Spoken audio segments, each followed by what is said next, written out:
Hey, I'm Joe from Joe and Chris and Ty Play Games. And I'm TLP, or the Luigi Panda. And we're here just collabing on a podcast about E3 2016. So yeah, we're just gonna talk about the different conferences, what news was announced, and then... just basic stuff about games. Yeah, and then we'll just share our opinion about it. Alright, let's get started. We're gonna start with the Microsoft conference. First off, for the Xbox, the biggest reveal, of course, was the Xbox One S, dropping August 2016. Kai, you have any thoughts about it? Well, I do like it that it's 40% smaller, but I don't really see a way that it's only white. Yeah, it seems like with like the cliche teenager focus being on black, it's interesting how they're keeping it all white. Yeah, including the controller. Yeah. And it's trying to do 4K games, but so trying to do 4K, but if you don't have a 4K TV, like or the games are not in 4K. Yeah, like that's most.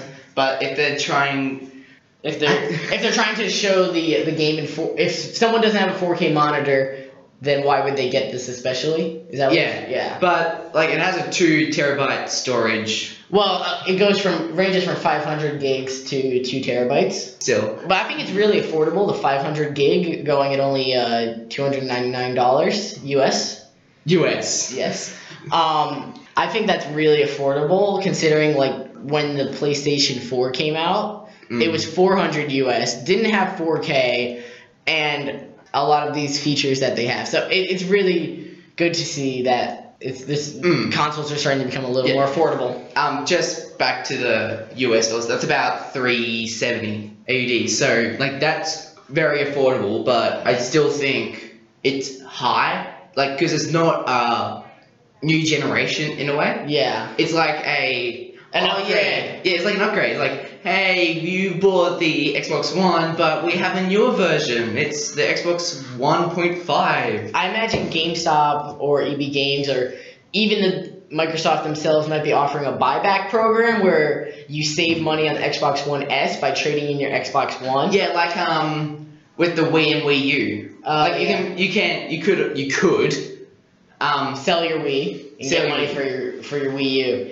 Yeah. So I imagine there's going to be a lot of stuff with that. The biggest thing I want to talk about with this is the new controller. It looks really good, and the fact that they've added Bluetooth is really helpful because before, when you had an Xbox One controller, you had to buy the controller, which was like $50 American, and then you had to pay $30 for an adapter for your computer, which was like, I already paid $50. Yeah, and it's wireless. Yeah, and the Elite controller is bloody expensive. Yeah. Like, I don't get the point. So it's good to see that there's controller, they're improving the controller without making the price too much higher. Yeah. And also the range increase is good. Yeah. Especially if you're like PC.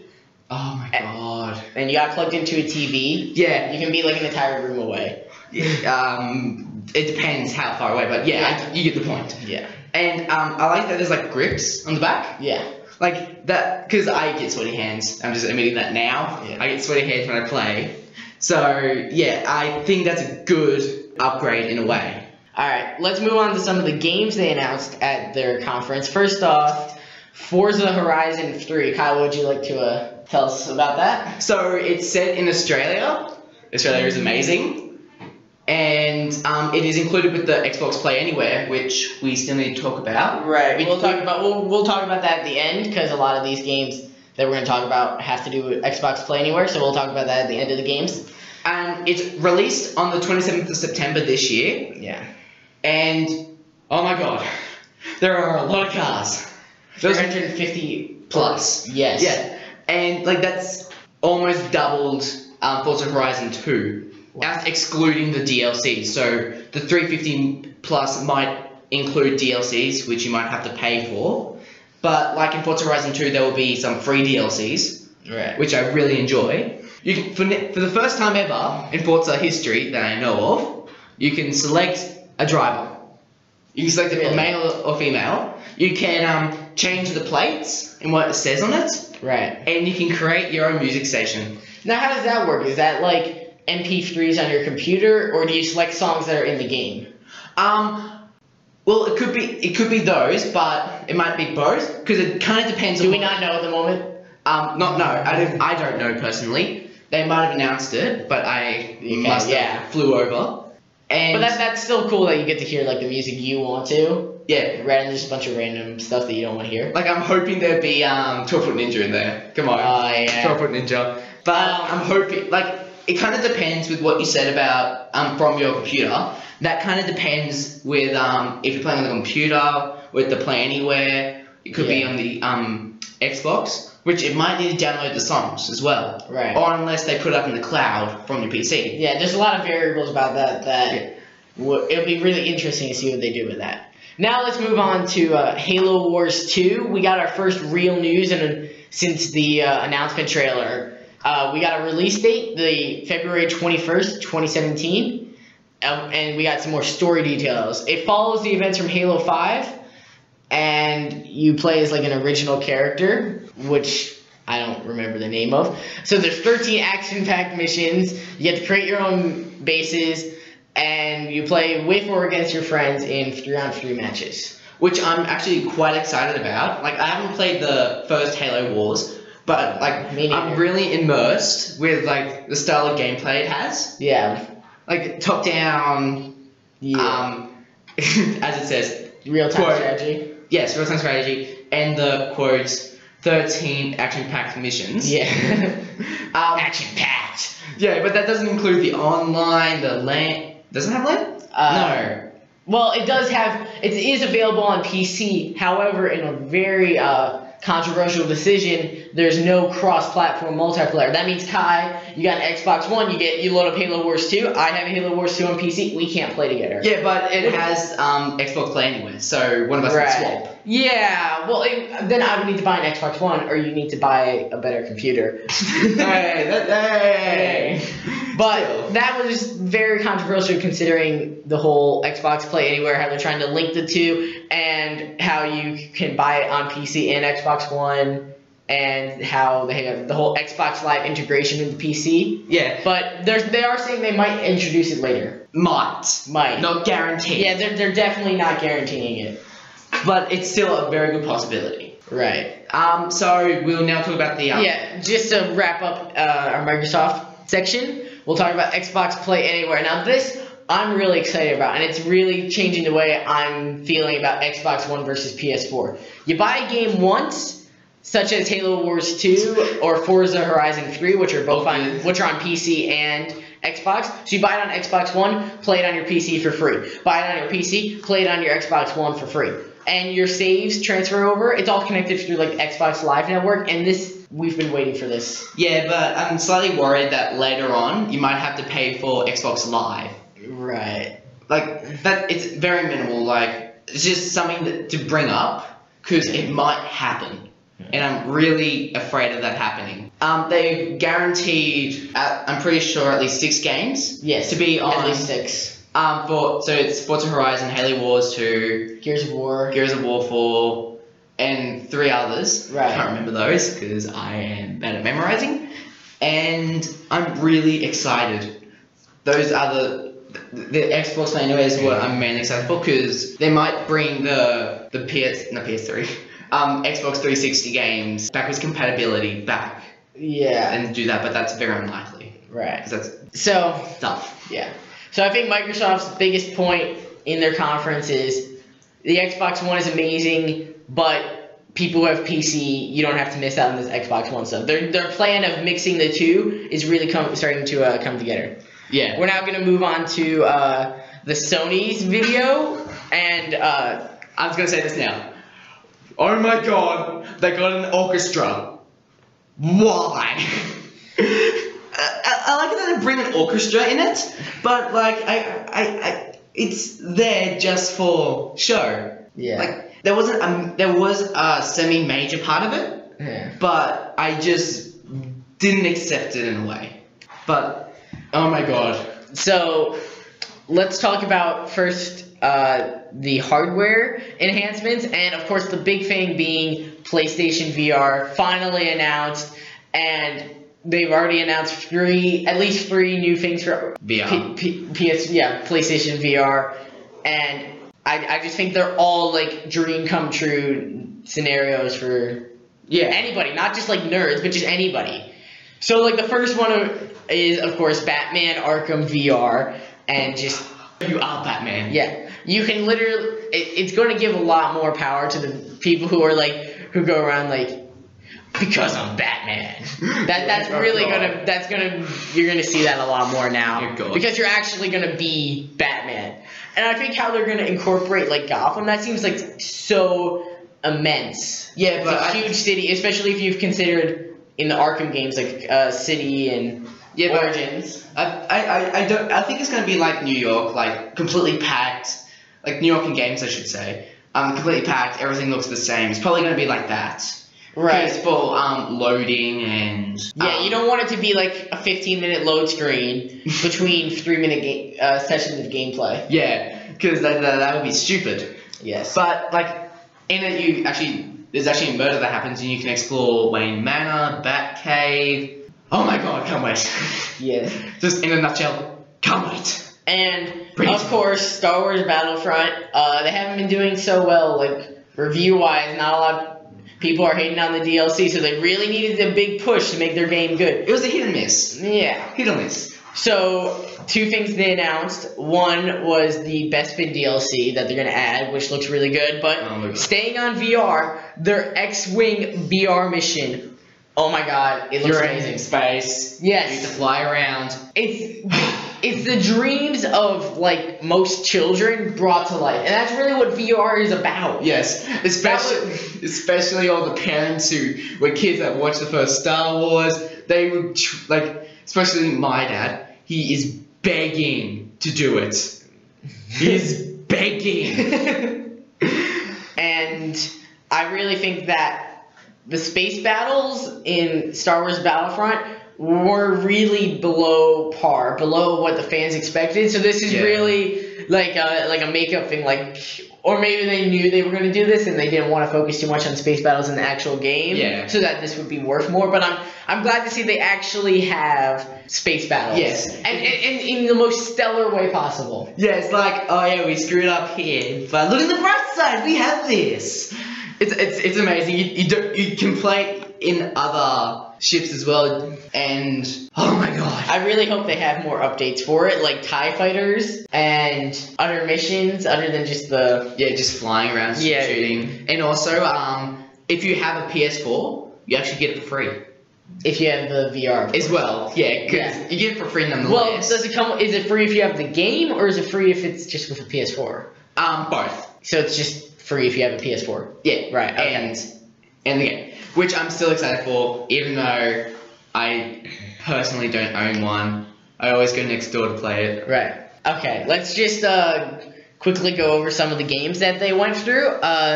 Days Gone. So it's a zombie apocalypse. Zombie apocalypse. Thank you. It's a zombie apocalypse game where you play as Deacon, who is a biker, who is just driving around everywhere. I don't understand the story that well. But it was just announced, wasn't it? Yeah. So we'll probably get more details. Just with the trailer, I just don't get it. Yeah. Although I do accept that there's massive zombies, people, zombies, masses, so what? But it's just the technical achievements. The amount of zombies that are there's no framing. That's amazing. There's at least over 50 zombies plus you, and it has to run the place that you're at, all the zombies, you, allies if you have some at the time. Right. It's amazing. I find that amazing. The technical achievements in that is amazing. And what about Detroit Become Human? Oh my God. I absolutely love the trailer. It is amazing. They haven't specified a release date, but oh my God. You play as a cyborg detective, and just in the trailer itself, you see a guy hanging a girl off a building. Yeah, it really draws you into the story, huh? And that seems to be a very unique story. I've never heard of a cyborg detective game. Yeah, there's famous detectives like Sherlock Holmes, Dick Tracy. Yeah. But this is amazing. This is a new step, but people are probably gonna think it's gonna be like Watch Dogs. Crap. Because like the thing is gonna be finicky, like because of all the I'm just imagining of all the special weapons and abilities you can have. Right. And it's choice consequence events as well halfway through it, like during the game, I should say, not halfway through it. Right. And so basically, with the Sony conference, it just really blew Xbox out of the water. Yeah. Because Xbox really they had a great conference, and then PlayStation came in and had an amazing conference. Yes. So we're just gonna move on to the Nintendo video now. I just want to mention quickly the NX. There was no news about the NX, which we kind of expected, but kind of hoped they'd still talk about. Yeah, but however, Just Dance 2017, in a controversial announcement, said they're coming out on the NX, even though we know nothing about it. Like probably they know about what the controller's going to be like. Of course. I mean, how can you develop a game for a console that you don't know anything about? But it could be like the Kinect or something. But like that's... I really hope it's not the Kinect. Oh, dude, that thing's terrible. Especially the 360 one. That was shocking. Right. But still, like, I'm disappointed that there's no news, but I kind of expected that because it hasn't been out for that long, even like about 6 months. Like, that's not even that long in game. That seems long in games, but not really for like news and things like that. Right. And so, of course, the main focus of Nintendo's conference was about The Legend of Zelda: Breath of the Wild, and the graphics just amaze me every time I look at it. Oh my god. I want it now. Even though I don't have a Wii U, I want it now. Well, you can get an NX, because it will be available on the Wii U, and NX, similar to how Skyward Sword was available on the Wii and the GameCube. But because of this, the gamepad is not a necessary feature. Yeah. Because the game, this is kind of like hidden NX news. We'll be seeing a gamepad return in NX? Probably not, considering how it's rendered like unnecessary in this game. Like a good step forward for the game is like the beauty of it, like that's what you get from a normal Legend of Zelda. But it's so vibrant. Like it's more vibrant than the previous games. Yeah. There's more to do. I really want to see what they do with this, because they haven't released like a really big Zelda in a while. Yeah. And by the looks of it, it looks really good. Yeah, there's a new food system. Interesting. Like, you can die by starvation. Which probably means you just go back to you go back to your last completed mission or something. Yeah, come on, this is Nintendo. They don't make you actually die. Yeah, good point. But they'll probably say... Shades of Minecraft with this food system. It'll probably be, is it Neefy? I don't know. Hey, listen, you need to eat. Navi. Oh, shut up. Hey, listen. Mute. Hey, listen. Shut up. If they have Navi, I hope there's a mute option. I might just be like, mute the TV. Done. Yeah. There should be like a different, like there should be a way to like change the voice of it at least. I mean, come on. Right. If Navi's gonna be there, just change the voice to something that's not. Listen. It feels like a couple of the scenes made me feel like Wind Waker. Which was really weird. Why would they make a sequel to a game that came out on the GameCube with the NX? I love Wind Waker. Wind Waker, definitely my favorite Zelda. For now. Well, for now. Yeah, of course. I mean, okay, until this comes out, everyone's saying favorite. I can't say something's my favorite without playing it. And so the Nintendo's Zelda release, how they release details, really amazing. We're just gonna move on to the last game that we want to talk about because we are constrained, but we have some time constraints. Injustice 2. The trailer for the announcement trailer for this dropped a few days before E3, and of course the buzz just got even louder by the time E3 came around. Oh my god! And if you think that just like they have just nothing to say, that's not true. They had so much to say about it. New characters like Supergirl. Yes. Oh my god. Yes.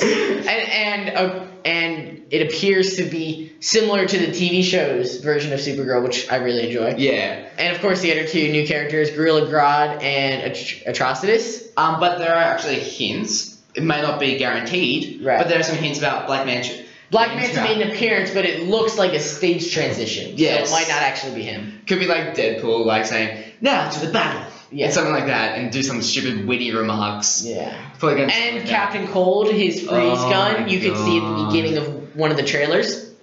Oh my god. And of course, the big point, every battle defines you. There's going to be loot drops after you level up, so you can get new like armor, new skins. It's really about customizability. And according to Ed Boon, there's going to be incredibly vast customizability options, which I really enjoy because it's like your game now. Yeah. You're not just playing as Superman, you're playing as your Superman, which is actually kind of what they were saying. Yeah, but like I wish there were options for like slider options for create your own character, for example.